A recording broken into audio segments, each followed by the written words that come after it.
মুখ্যমন্ত্রীর কুশপুতুল দাহ করে বিক্ষোভ দেখালো অখিল ভারতীয় বিদ্যার্থী পরিষদ। রাজগঞ্জে নাবালিকা ধর্ষণ এবং দুর্গাপুর মেডিকেল কলেজের ছাত্রীর গণধর্ষণের প্রতিবাদে মঙ্গলবার ধূপগুড়ি চৌপতিতে মুখ্যমন্ত্রীর কুশপুত্তলিকা দাহ করে প্রতিবাদ অখিল ভারতীয় বিদ্যার্থী পরিষদের। সম্প্রতি জলপাইগুড়ি জেলার রাজগঞ্জে এক নাবালিকা মেয়েকে ধর্ষণের অভিযোগ ওঠে এক ব্যক্তির বিরুদ্ধে। অন্যদিকে দুর্গাপুরে এক মেডিকেল কলেজের ছাত্রীকে গণধর্ষণ করা হয় বলে অভিযোগ। ঘটনায় সোচ্চার হয়ে পথে নামে অখিল ভারতীয় বিদ্যার্থী পরিষদ। রাজ্য জুড়ে ঘটনার তীব্র প্রতিবাদ জানানো হয়। এদিন ধূপগুড়ি চৌপতিতে রাজ্যের মুখ্যমন্ত্রী মমতা বন্দ্যোপাধ্যায়ের কুশপুতুল দাহ করা হয়। উপস্থিত উত্তরবঙ্গ জোনের সম্পাদক দীপ্ত দে, সহ সম্পাদক অভিজিৎ রায়, জেলা সংযোজক অজয় মণ্ডল সহ অন্যান্য নেতৃত্বরা।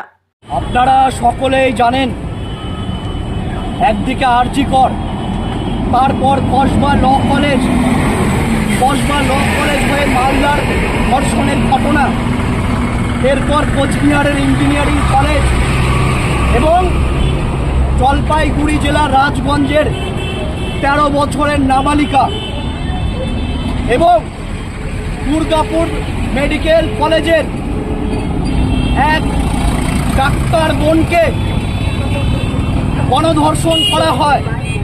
আর এই যে পশ্চিমবঙ্গে একের পর এক লাগাতার গণধর্ষণ, একের পর এক ধর্ষণ, রাজ্যে কোনোটারই বিচার হয়নি। আর এই রাজ্যে যিনি বর্তমান মুখ্যমন্ত্রী রয়েছেন, তিনি একজন মহিলা মুখ্যমন্ত্রী হবার পরেও তিনি রাজ্যের মা বোনেদের 8 থেকে 80 কারো নিরাপত্তা সুনিশ্চিত করতে পারেননি। ধূপগুড়ি থেকে ভাস্কর মোহন্তের রিপোর্ট, আমাদের টিভি।